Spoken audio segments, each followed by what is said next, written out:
സമൂഹ മാധ്യമങ്ങൾ കൂടി തന്നെ അപകീർത്തിപ്പെടുത്തുന്നു എന്നാരോപിച്ച് ചലച്ചിത്ര സംവിധായകൻ ബാലചന്ദ്ര മേനോൻ പോലീസിന് പരാതി കൊടുത്തിരുന്നു. ആ പരാതിയിൽ അന്വേഷണം ആരംഭിച്ചു എന്നാണ് വാർത്ത. നടിയുടെ ആരോപണം സംപ്രേഷണം ചെയ്ത യൂട്യൂബ് ചാനലുകൾക്കെതിരെ സൈബർ പോലീസ് കേസെടുത്തിട്ടുണ്ട്. ആലുവ സ്വദേശിയായ നടിക്കെതിരെയും അഭിഭാഷകനെതിരെയും കഴിഞ്ഞ ദിവസമാണ് ബാലചന്ദ്ര മേനോൻ DGPക്ക് ഒരു പരാതി കൊടുത്തത്. അജീഷ് ജയകുമാർ ചേരുന്നു തിരുവനന്തപുരത്ത് നിന്ന്. Ajeesh, good morning. യഥാർത്ഥത്തിൽ ബാലചന്ദ്ര മേനോനെ അപകീർത്തിപ്പെടുത്തുന്ന രീതിയിൽ യൂട്യൂബിൽ പരാമർശങ്ങൾ വന്നിരുന്നോ?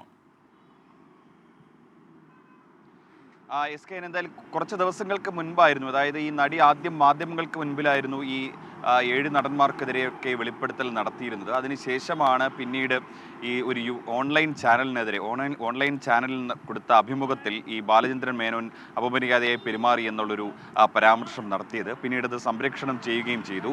ഇതിനെതിരെയായിരുന്നു ബാലചന്ദ്രൻ മേനോൻ കഴിഞ്ഞ ദിവസം DGPക്ക് പരാതി നൽകിയത്. അതായത് ഈ ഓൺലൈൻ ചാനലിൽ അഭിമുഖം കൊടുക്കുന്നതിന് മുമ്പ് ഈ നടിയുടെ അഭിഭാഷകൻ തന്നെ വിളിച്ചിരുന്നുവെന്നും അതായത് ഈ പണം ആവശ്യപ്പെട്ടുവെന്നുമാണ് ആരോപിക്കുന്നത്. ഭീഷണിപ്പെടുത്തിയെന്നാണ് അതിലെ പ്രധാനപ്പെട്ട ഒരു ആരോപണം. അതിനുശേഷമാണ് ഈ ഓൺലൈൻ അഭിമുഖം അത് സംരക്ഷണം ചെയ്തത്.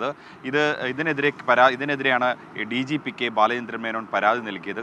കഴിഞ്ഞ ദിവസമായിരുന്നു പരാതി നേരിട്ട് കൈമാറിയത്, കത്ത് മുഖേന കൈമാറിയത്. ഇതിനാണ് ഇപ്പോൾ അന്വേഷണം പ്രഖ്യാപിച്ചിരിക്കുന്നത്. നിലവിൽ ഈ ലൈംഗിക ചുവയുള്ള ഈ ഓൺലൈൻ അഭിമുഖം ഇത് സംരക്ഷണം ചെയ്തതിന് യൂട്യൂബ് ചാനലിനെതിരെയാണ് അന്വേഷണം നടക്കുന്നത്. IT ആക്ട് പ്രകാരം അത് തിരുവനന്തപുരത്തെ പോലീസ് ആസ്ഥാനത്തിന് പ്രവർത്തിക്കുന്ന സൈബർ പോലീസാണ് കേസ് എടുത്തിട്ടുള്ളത്. ഇതിൽ നിലവിൽ കേസ് എടുത്തിട്ട് മാത്രമേ ഉള്ളൂ. ഇനി അന്വേഷണം അടക്കമുള്ള കാര്യങ്ങൾ ഇനി തുടങ്ങണം. ഇതേപോലെ ഈ പരാമർശം നീക്കം ചെയ്യണമെന്നൊരു ആവശ്യം കൂടി ബാലചന്ദ്രൻ മേനോൻ ഉന്നയിച്ചിട്ടുണ്ട്. അതടക്കമുള്ള അടുത്ത ഘട്ട നടപടികളും പോലീസ് നടത്തും. Okay, thank you. അജീഷ് ജയകുമാറാണ് വിവരങ്ങൾ നൽകിയത്.